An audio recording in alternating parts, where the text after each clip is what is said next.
From people fighting in the stands and yelling in babies' faces to the sense of unity on the dance floor and the compassionate conversation that took place, there was a lot going on. Especially given that of all the speakers that spoke that day, the only person to get booed was Kamala Harris. And as someone who's been to both Kamala rallies and Trump rallies, the difference between the two are very shocking, but more on that later. In today's video, we'll be talking about my experience at the rally because I was there literally all day and go over the conversations that I had with people, conversations that I overheard, the crowd experience, the booing, Beyonce, Kamala. There's so much to get into, and we're also gonna be doing a Q&A at the end because I asked you guys questions here on YouTube, Instagram, and my Patreon to see if there's anything else you guys wanted to know about it, so more on that later. Additionally, I have to give a major thank you to today's sponsor of the video for even making this happen, Ground News. They're my biggest supporter because their main mission is to equip people with the tools to think for themselves, and that's everything that I talk about on this channel. They truly support me on this mission to being independent and really showing you guys how to do the same thing, so major shout out to them for making this happen. And if you're unfamiliar with Ground News, here's the best example ever. This headline reads, MSNBC producer admits they're doing all they can to help Kamala win. Over here on the right side, they have coverage details. You see the total news sources at 22. Left-leaning, 1 source. 16 sources leaning right. This is a clear example of the media biases that take place and how there's always tons of stories going on that you might miss. And this is just one example of why I love Ground News, because they're highlighting the bias clear as day. So if you like what you see, be sure to tap the link below or scan the QR code here on the screen to get involved. And this extends past the United States. Up here in this corner, if you go to US edition, you'll see that you can toggle between the US, internationally, UK, Canada, Europe, so you can always get the news that matters to you. But if you like this feature, if you like this article and how it really shows, okay, there's a blind spot here on the right is talking about it, but not the left, you can go right up here to the tab called blind spot. And what you have is on the left side, you have all the media that the left isn't talking about, but the right is. And on the right side, you have all the media that the left is talking about, but the right isn't. That way you're not blindsided by the mainstream media's agenda of just really keeping us in our echo chambers. For example, here, NYC Mayor Adams says Trump is not a fascist, which is interesting because this is a Democrat mayor coming out and like defending Trump in the sense that, you know,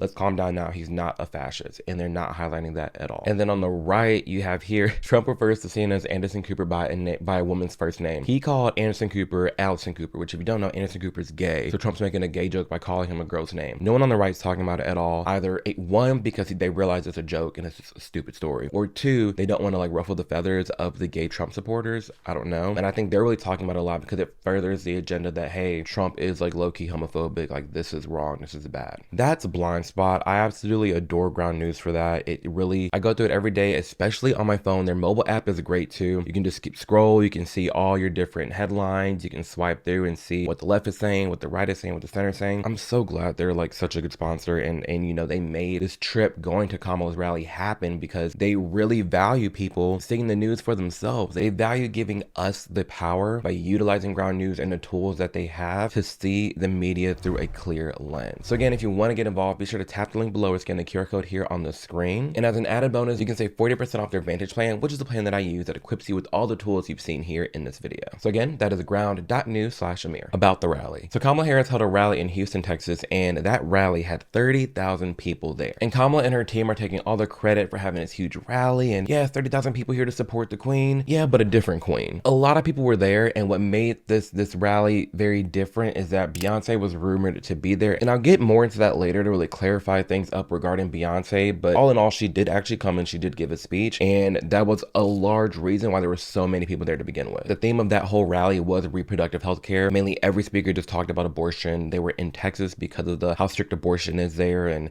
that was the entire night with reproductive health care. Getting in. I flew into Houston that morning, got off the plane, got my rental car, and went straight to the venue. And I got there around like noon because the tickets were first come, first serve, and I was like, I didn't fly here just to not get in. So I went as early as I could as soon as I landed, and I was outside in the heat waiting to get in from 12 p.m. to 5 p.m. And thankfully I was in the shade, but that wasn't the case for a lot of other people. I'll have some videos up here. There were a decent amount of people out in the middle of the parking lot. I saw 5 people faint in front of me. There were tons of people having seizures and heat strokes. It was a lot going on. And granted, a lot of the people that were passing out were the old people and the obese people. There was no business for them being out there. Even all the children, there were a ton of babies there. 1 month olds to 2-year-olds to whole family and kids. It's like, why do you have your children out here in this heat just standing here for hours on end to maybe get in this rally? It didn't make sense to me. It made me uncomfortable seeing that many children there. And while waiting in line, I did make some friends. There were like this black girl, a group of we'll get into them later. A group of like white girls, and then me and the two black girls behind that. And I'm bringing up the racist because the left plays on identity politics so much,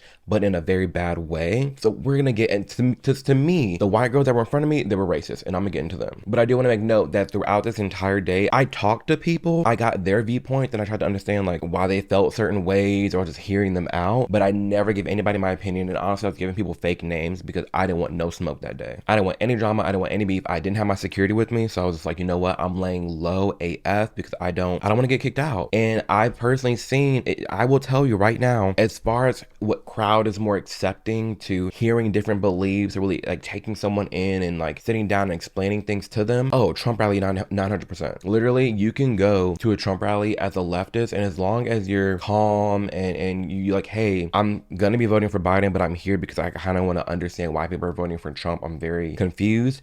Oh, you're gonna be accepted with open arms, like easily. But at a Kamala rally, never. You say you're voting for Trump, it's immediate. You hate me, I hate you, you're canceled, I'm gonna get blocked, kick you out. There's no room for conversations and growth. And honestly, that was one of the weirdest feelings ever, being inside that stadium and looking around the huge crowd and thinking like, wow, I am one of the most loved people here, being black and gay, and the most celebrated. But the second I open up my mouth and I actually share my real views and my viewpoint, I'm racist, I'm bigoted, I'm gonna get kicked out. It was so surreal being there. But again, let's later on in the video, I'll give more on the crowd's etiquette inside. But back to this racist group of white girls. So the girls next to me, they were all in like their early 20s, and they were the most copy and paste clones of Gen Z liberal lesbian college girls. It was just too much. The amount of time to her, yes, queen and slay and, you know, auntie, like with the C in front of it, it was driving me up a wall. And it concerned me just how out of touch they were, and how they didn't even realize how racist and just dumb that they were. Honestly, I hate to say dumb, you know, I want to be more, you know, calm and rational and nuanced, but the things that I heard there were just ridiculous. What made them racist to me was that the black girl was in front and the white girls are talking to them, and the white girls asked the black girl, and she's like, hey, it's like, what are you doing here, where are you from, like, you know, just getting to know each other. And the black girl's like, oh, I go to school in Houston, but I live in Alabama. Before the black girl could even finish saying Alabama, the white girls are like, oh my gosh, I'm so sorry to hear that, like, I know it's really tough for you there and other minorities there. I haven't been to Alabama myself, but I don't want to go just because I know how hard and how irrational they are to the marginalized communities. And personally, I wish that there's so much more that I can do to help you guys out there. I wish I was lying. And I want to interrupt so bad, but I didn't. Because again, this is like, what, 1 p.m. and I'm trying to get inside this damn rally. So I didn't say anything. I didn't interrupt. And the black girl seemed fine with that assessment, but it was just like, this is so backwards. Like, you haven't even been there, you haven't even visited, and you're already trying to be, again, Captain Save-A-Ho and be like this white savior. Oh, I wish there was something I could do to help you little blacks out there because you're so down and depressed and you're so like marginalized in the South. You know what marginalized me? It just really shook me how brainwashed that they were to really sit here and be like, yeah, I know you have it rough as a black person out there, and I really feel bad for you that you're black. What? And then to make it even worse, this local dude was running for office. You know how if you ever been to like any political event, there's always like the local people that are running that come out and do a little free promo. So this guy's walking up and down and he's telling people, oh, I'm running for, you know, some office in Houston. So dude walks by and he's like, hey, my name's so-and-so. I'm also gay and I'm Before he could even finish saying running, the gaggle of white girls are like, oh my gosh, yes, slay queen, like give me your info, you're gay, I love that, I'm gonna vote for you. That was it. All it took for him to get his vote was that he was gay. They didn't ask something about policies. They didn't ask how he stood. They didn't ask anything about him. Literally, the fact that he was gay was enough for these girls to like get all excited to like vote for him. And I'm sitting here like, that's the opposite of what we should be striving for. Y'all swear up and down, y'all marginalized communities and you want your voices to be heard. When you're marginalizing yourself, you scream all day about being a diverse community, but then nothing's diverse about you. Maybe the representation, there's the gays, the blacks, the Asians, the whites, whatever. whatever, but there's no diversity of thought, and that's what matters more to me. Again, I've said it before on this channel, I'd rather listen to a panel of 4 white men who all think differently than a panel of 4 different races and sexes who all think the same. It was a lot. It took a lot to honestly sit beside this group of girls, but I did it, and I actually came to defend them, because 5 hours later, when it came time to go inside the venue, we get to the front, and we realized that people can just cut in whenever they wanted, but of course they had to cut, they had to like barge their way in. So me and the homegirls, we made a little squad, a group, and we're like, no, we're not doing this. We've been here since 11, 12 o'clock in the morning. We're not letting anybody cut us. So we break a little barricade, and we're walking, and this group of black girls starts cutting us off, and they're like, you know, we've been here waiting. We had an interview, and they told us we can get our spot back in line, and no, we here. And they started getting loud with the white girls that I was with. And that's when Jamal came out. Like, what you're not about to do is sit here and try me and lie to my face and act like you've been here all day when you have on a beige dress and not a lick of sweat is on your.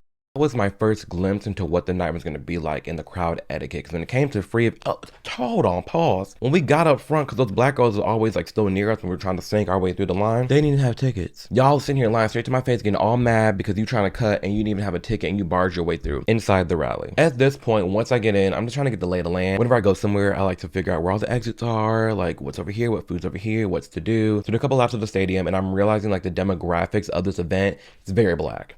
Lots of black women, lots of young white women, lots of old white women. There were men, like actual men, like the husbands of the wives, or a lot of guys wearing the shirt that said, real men vote for women. Lots of gays, and a ton of Beyonce fans, like a ton of Beyonce fans wearing the merch, the get-ups, the tour outfits, everything. All the signs and verbiage on the displays and on the TVs around the stadium were saying like reproductive freedom, trust women, which is crazy to have a slogan that just says trust women. It's like my own body parts don't even trust women. That's why I'm gay.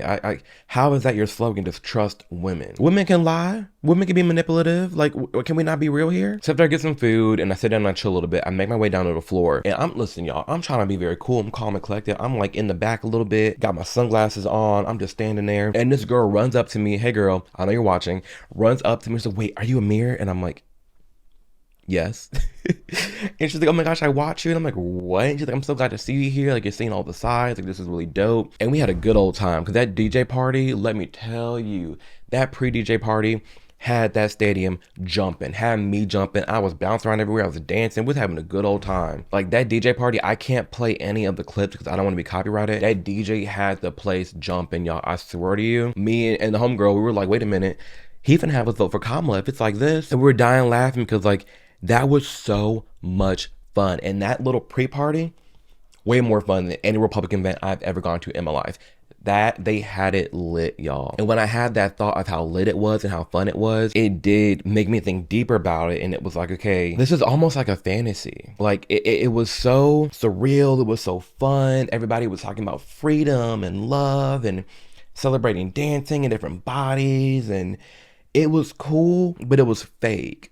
Like, it wasn't real. Like, that vibe, life being like that isn't real. Because again, we talk about a lot on this channel. There comes a point where you can be so accepting and so jaded to how real life can be, to where you can be affected negatively. And we'll get more into Kamala's speech and what she talked about, but that was my first little glimpse of, like, when I was having so much fun in that moment, that wow, Kamala rallies, they're all about like, oh, life is great, it's fine, we want freedom, we want acceptance, we want love, dance, and happiness. And Trump rallies are more like, okay, here's what's actually happening. Like, it's more serious. The Trump rallies are more serious and talking about the actual things affecting us. When, I mean, hell, yesterday when I was in that moment and with that energy, in that pre-party, I forgot all about, you know, inflation, the border, the high cost of medical stuff. You just forget about the world's problems. It was so easy. Like, at least during the pre-party, that's what the vibe was. But as the night went on and more people filled in the stadium, it got really rude. The etiquette just went out the window. Like I said before in the intro, people screaming and yelling babies' faces because there were Trump supporters outside.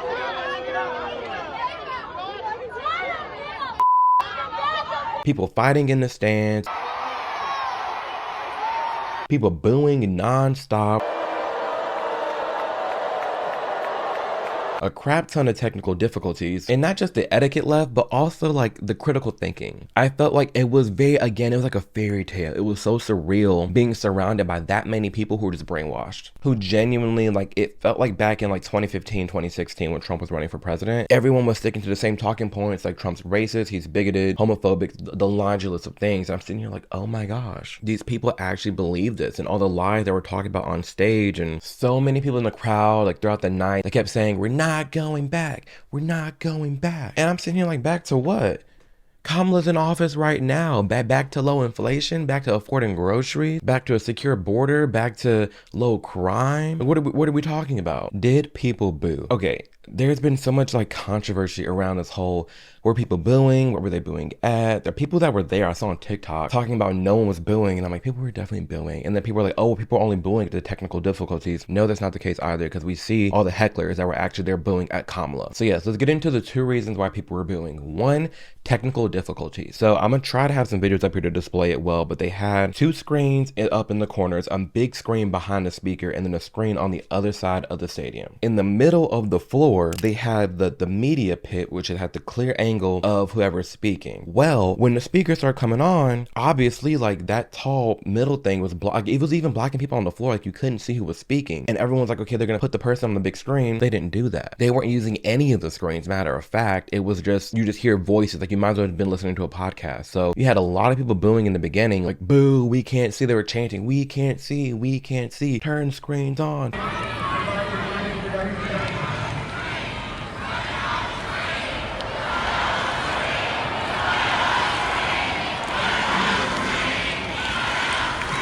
There were a lot of people booing at that throughout the entire night because the screen kept going off, or they'll cut it on when someone's leaving the stage. When Kamala hit the stage, they didn't cut that graphic on. So people were booing at the event staff, not Kamala, when she first got on, because you couldn't even see her.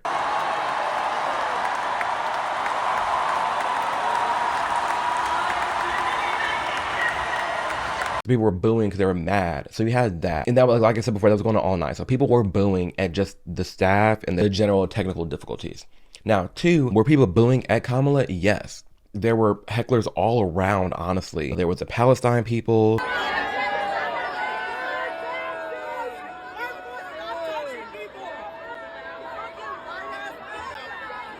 There were people just like booing at her in general that just didn't like her, that were there.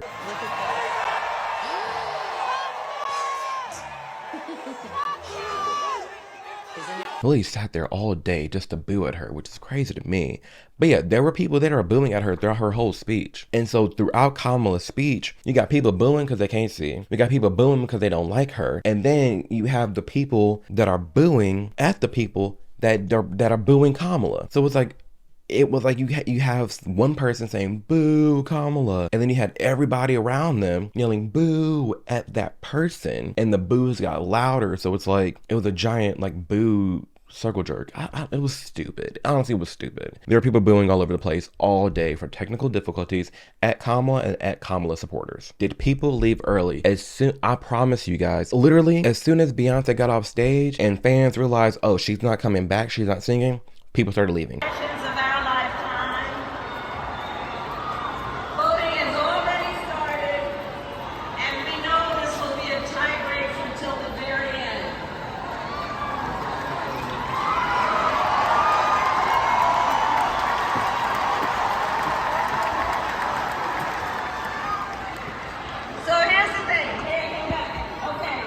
That's when I saw the faucet turned on, like the leaky faucet of people just like leaving and pouring out was when Beyonce left. I saw so many people in Beyonce merch just funneling out the door.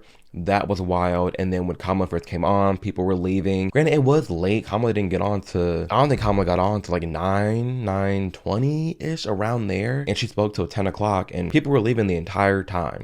I stayed the entire time. I stayed until Kamala got off that stage, but people were leaving in droves, white police officers. So I went to the bathroom and I was washing my hands, and this white cop finished washing his hands too at the same time. And I look over at him and I'm like, hey, thank you for your service. Like, I appreciate what you do. And he's like, hey man, thank you. And I said, so question for you, because we were alone in the bathroom. I was like, so what is it like being in a stadium full of people who hate you? I was like, I don't know where you stand politically, but I know you're a white police officer, and I know we're in a stadium full of black Democrats. So I'm very curious to you, like, what is this perspective like? And he kind of smirked, and he was like, this is an interesting question. And I was like, yeah, I'm an independent YouTuber. I'm here to really get a perspective and really see how things are. But I definitely do lean more right on a lot of issues. And he was like, let's talk about this out here. So we left the bathroom and went to the little corner, and he was just giving me a perspective, like being a white cop, and he was letting me know that, yeah, since 2020, George Floyd, things in Houston, at least for him and what he's experienced, the hate really hasn't gone down. They still treat the police with disrespect, and he was just giving me that perspective, which I thought was really neat. And how at the end of the day, he is still gonna fight to protect whoever, like, it's his job to protect, he's gonna protect. But it is annoying seeing the police morale go down throughout the years because of how much they vilify police. And as a fun little tidbit, it was so cool. He was from Nashville. I was like, yeah, I'm from Nashville. He's like, oh yeah, I went to like so-and-so college. And I was like, what? That's crazy, small world. So that was a cool little interaction I had with a white police officer. There were so many police there guarding it, and I'm sitting here, and I had to show ID to enter. I had to show my ID to get in multiple times, but God forbid you ask for ID to vote. The speakers. So a huge chunk of the bulk of the speakers, honestly, were moms who had troubles with getting an abortion. Oh no, I have to do a whole separate video on abortion and the laws in different states and what classifies what, because it was a very emotional rally. The moms are up there crying, sharing their scars. The production was high as far as like the little intro montages and the video clips of what their life is like. It was very high strung, and I totally can understand after seeing that how there's so many people willingly voting for Kamala because of how the moms felt during that time, the amount of tears that were shed, the whole trust the women movement and Trump bad. I totally get it. Like, there was even a point where, oh my gosh, okay, we're gonna get into this actually. The doctors. At one point, a bunch of doctors got on stage to talk about abortion in Texas and the different laws that they face. While all these doctors were on stage, there was someone having a medical emergency in the 100 level stance. They were having a seizure. And there's this clip going around of all the Republicans being like, wow, all these doctors on stage, typical Kamala rally, like the doctors aren't doing anything. What do you expect them to do? That whole day there were medical emergencies taking place, everybody was passing out, everybody's having seizures, everybody's having heat strokes. Like, there's two options for them to do. Option one, run down the stairs, past Secret Service, over the barricade, into the sea of people, bum rush their way through hundreds of thousands of people, cross another barrier, then run up the stairs and assist the person having a seizure, one, which would take probably 2-3 minutes to really get through all those people. Two, run off the stage, run backstage, who knows if you know your way to go, find your way to get up and out, up to the GA, and then into the stands to help render aid. Or the option three, which they did, wait the 30 seconds for the proper doctors and the proper medical care to get there, which they did. If you were actually there, you would have seen and would have known that, hey, all these people are waving their flashlights. We have medical emergency. We need medics. Within 45 seconds, the medics were there. So like, it only helps further a divide. Like all these Republicans being like, oh, these doctors should have did something. This is very typical of a Kamala rally. There's a lot of crazy stuff I see in the Kamala rally. I get it, but I'm not going to sit here and act like those doctors could have done anything. People are like, oh my gosh, they could have ran. They could have did this. They could at least seem concerned. Medics were already on the way. They had tons of medics all day. The fact, like, I saw 5 people drop in front of me and they were taken care of. So I don't know what to tell you there. All I know is that there are a lot of medics there. Doctors were taking care of people, and the doctors on stage, there was nothing they could have do. Like by the time they would have gotten to render aid, someone else would have already been there. It was fine. Beyonce. The hype was very clear and there for Beyonce. That's the reason why a lot of people are there. They're expecting a free Beyonce concert. Here's the kicker though. Beyonce was never scheduled to be there. It was all rumor based. Kamala never said Beyonce would be there. The Democrats never said she would be there. Beyonce never said she would be there. The only thing that the Democrats and Kamala did was say that Tina Knowles, Beyonce's mother, would be speaking. And that actually did happen. And people put 2 and 2 together like, okay, it's Houston, Beyonce's hometown, it's at a stadium. Beyonce's surely going to be there, especially given that Beyonce threw a whole concert for Hillary. So that's why people thought Beyonce was definitely going to be there. And they were right. I mean, she was. But for anybody upset that Beyonce didn't perform, personally, as a fan, I'm not upset because there was never any mention of a performance. Like, how am I supposed to be mad that Beyonce didn't perform when no one ever said she was performing to begin with? That's not right for me as a fan. It's not right for anyone to expect her to perform when she never said anything. It's not fair. And then for other people like, well, why was she there to begin with? If you're not familiar with Beyonce and her family, they're from Houston. For the past 60 years, they've been in Houston. Whenever anything happens to Houston, from hurricanes to COVID, Beyonce's writing a check and sending it to Houston. They help out a ton. So it made sense why she was there. She did end up giving a 5-minute speech speech. There was no performance. She was in and out, and that was it. And like I said before, at the beginning, that pre-party, it felt like a Beyonce concert. That DJ was playing Beyonce non-stop, and it was lit. All the Beyonce fans were lit. It was a great time. And when Beyonce left that stage, so did majority of her fans, and then everybody else started trickling out too. Kamala. Honestly, the hardest part about being there that entire day was when Kamala got on stage. I'm not even trying to be funny. I'm not trying to be mean. Her voice is ear piercing. The cackle is too much. The speech, it was very like, look at this, y'all. It was just fluff, and it was sad to see so many people like really rally behind her. It's kind of bad. It was kind of funny seeing all the people boo at her and the people booing at the booing. It was so much drama when she got on stage. Literally, when Kamala got on stage, that's when all the drama ensued. And she kept saying all these lies. I remember at one point she was like, "Where's my Gen Z at? I love y'all. Y'all are the best."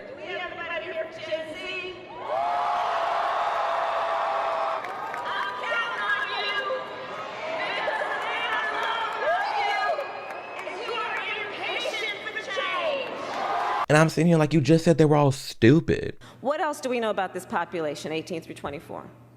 They are stupid.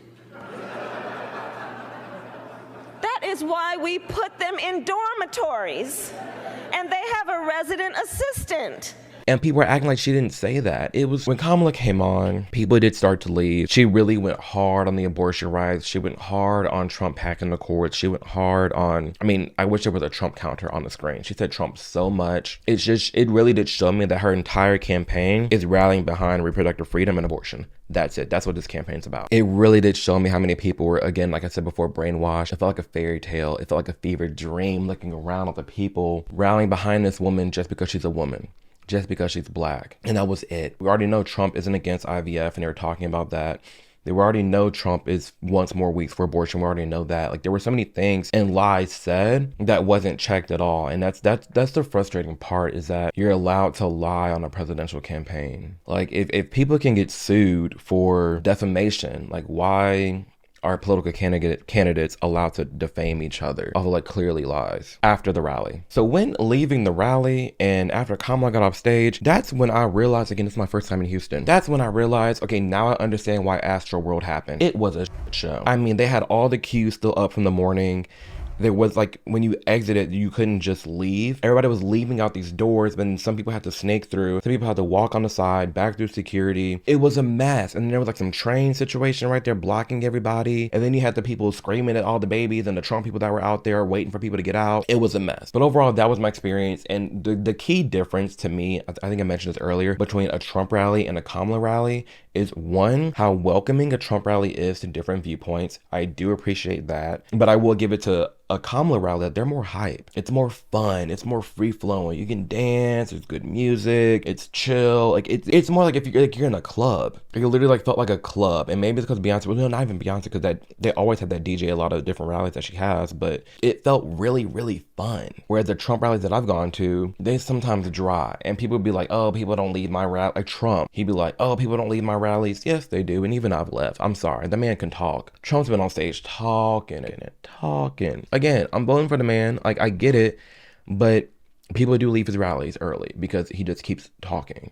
So I will say that, like, I have seen people leave both rallies. To me, a Kamala rally is more fun and more just like a fantasy, and Trump rallies are more talking about what really matters in this country, the real issue. It's a little more dry, but they talk about the real things that matter, and they're willing to hear different viewpoints. So I'll give it that. So to me, that's the main difference between them. Now let's get into some Q&A and get into some questions you guys had over on Patreon, my Instagram, and here on YouTube. Did you tell anyone that you were a Republican? If so, what was the response that you got? Again, no, I didn't tell anybody because it would have ended up bad, like it did for that dad over there. I've interacted with enough liberals to know that it can be very dicey. Tell the truth, did she move you? LOL.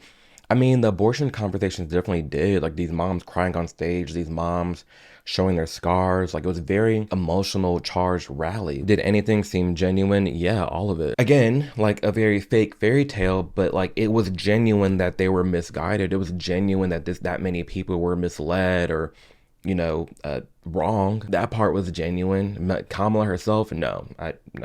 Even Beyonce's speech, like I love her, but to literally open up with "I'm here as a mother" at an abortion rally is kind of wild. I'm sorry. What was the overall mood of the rally? Hopeful, very exciting. People were very happy to be supporting like a first black woman. Good vibes, especially with the DJ. He had to jump in. It was actually like, despite the hecklers and like the raunchy attitudes of a lot of different people that were there, majority of the people there honestly were there just for a good time. Did people really start booing when they realized Beyonce wasn't performing? There was a few and they left, but it wasn't as dramatic as people are saying it was. A lot of the times people were booing because the screens were off, or people were booing because one person booed, and then like 30 people will boo at that one person. Were people patriotic? Yeah. Especially, honestly, I think the most patriotic people that were there was Beyonce's mom, Kelly Rowland, and Beyonce. They were talking a lot about really loving this country, loving the flag, and they want to keep having that love for it, but also like protecting women's bodies. But they were very patriotic. And then we had the little concert wristbands on with the lights, and they were flashing red, white, and blue the whole night. I mean, yeah. I mean, it was patriotic to me. It was definitely not a patriotic at the Trump rally. Definitely not. Were people mad that she didn't perform? Yeah, there were some people that were salty, like some fans left, but it wasn't that bad or dramatic. At that, like I said in the beginning, she was never scheduled to even be there in the first place. Just like what happened to DNC, it was all mainstream media pushing out this narrative that Beyonce's going to be there, and she never was to begin with. So with this event, like there was no mention of Beyonce performing at all. There was hype about it, there was rumors, but there was no official statement from Kamala, the Democrats, or Beyonce that she would be there or she would even perform. So I don't know why people are even upset or think that Beyonce owes them anything, when in reality that was never a thing to begin with. So yeah, Beyonce didn't perform, but she never was scheduled to begin with. How did you do it? I could never sit there and listen to them. It was hard, but again, I really do strive to see things from my own perspective. I try to see things from my own eyes, and going to the event, I mean, I've been to Trump rallies, I gone to BLM rallies, I've been to Pride parades, so why not go to a Kamala rally? I may disagree with him, but I could at least confirm why I disagree instead of just looking online at other people and listening to them who are saying to disagree with them, you know? Did they require to show ID to get in? Yes. What surprised you in a good way? That's a good question. Something that surprised me in a good way, I guess, yeah, how patriotic people were, that it wasn't like this, we hate America. It was more like we want to fix America, but they were all, I want to fix America on America's lives, and they want somebody who's currently in office, whatever. But I was genuinely surprised how much people actually did love this country, one, and then two, like the vibes, especially like the pre-party. I was taken back by the pre-party and how lit everybody was. What's their bubble versus our bubble? I feel like we see both sides more, and they don't, but I'm not sure. We definitely do. We, as in like the more centrist and center-right people, we see more of the left and the right, versus the left, like that when I was there, I could tell people were trapped in their social media echo chambers. Like the white girl, "Oh, I feel so bad for you, like that you're black in Alabama," or like, "Oh, you're gay, I have to support you no matter what." Like there were so many people trapped in that bubble. Yes, Trump's racist, he hates Arabs, he hates Muslims, which we already talked about that in the blind spot on Ground News. He hates blacks, Mexicans, he's big. Like it was all a bunch of talking scripts. That entire day, I think I heard about one or two true statements. At that, the true statements were like, yeah, it's more strict to get abortions, and that was about it. There's a lot of lies, like a lot of lies, nothing really substantial. Did she just bash Trump a lot? Yes. Were there strobe lights or weird lighting? I heard a few people having seizures, heat strokes, and fainting was happening all day. There was no like lasers or strobe lights at the concert. Literally, there were the stadium lights, like the big white ones they've cut on like twice. Other than that, it was a little like club circle lights, you know, just like the very calming circle lights going around the stadium, and then we had our light up bracelets. That was it. Do you think that she has a shot at winning? Of course. If all these women come out in droves just for abortion, there's definitely a shot, because the passion was there. It really was. I saw it. The emotions were high. I think there's definitely a chance. But moral of the story, like to me, I think Trump still has a really good shot at winning. I think more people are waking up to the lies that are being told at these rallies. But I do believe the hype that people that are voting for Kamala do have for her. And I do think that a Kamala crowd is way more led by mainstream and not their own thoughts than a Trump rally. Are there some people at Trump rallies that are misguided and, you know, fall for any of the bait? For sure, it happens. But I've never felt that feeling of just being around a room of emptiness. a room of people who didn't think for themselves, a room fed with lies and mainstream media, the virtue signaling, the identity politics. It felt so manufactured and fake. It was sad. I honestly left sad. I was like, this is so dystopian. It was all just fake. Like the fake vibes, like the vibes were real as far as in the beginning with the pre-party, like everybody lit and excited, but it was like, it's so, thinking about it, the DJs have us all hyped and yes, Kamala for president, yes, and taking us out of perfect example. Okay, let me know if this makes sense or just stay with me. A lot of people go to concerts or movies to escape from the real world, to have that sense of joy and love and prosperity and feeling good with their friends and partying. You go to escape. That felt like an escape, when in reality, we should leave that escaping to artists, to entertainers. Because when I go to a Trump rally, yeah, I'm not escaping. Yeah, it's not that fun, but I'm going to a Trump rally to talk about the things that are actually happening because it's politics, it's our real life. Like they are in charge of what's going on in our world. Whereas at a Kamala rally, I felt like I escaped. I felt like I wasn't in the United States. I felt like none of the current issues were going on. I felt like everything was peaceful. Everything's great. It's fine. When it's not. And that was like, I had to check myself, like, I'm having a little too much fun here. Like, it's not fun right now. United States is not fun. Yet they're acting like it is.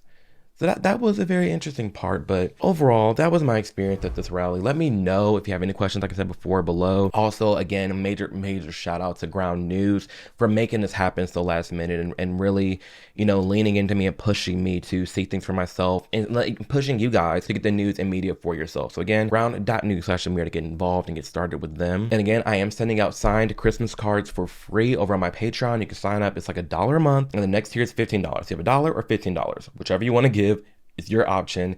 I'm giving signed cards to everybody out there. So be sure to keep a lookout for that and join below if you're interested. And keep an eye out for all the next videos coming this week. I've been working very hard, so lots of videos coming. There's so many changes coming in my life, and I'm just very excited and happy about it all. Thank you guys for the support. It means the world to me, truly, for liking and sharing my content all the time. And do know that I hope you're going out there becoming the best version of yourself, and you can achieve anything that you put your mind to. So with that being said, I'll see you guys in the next video.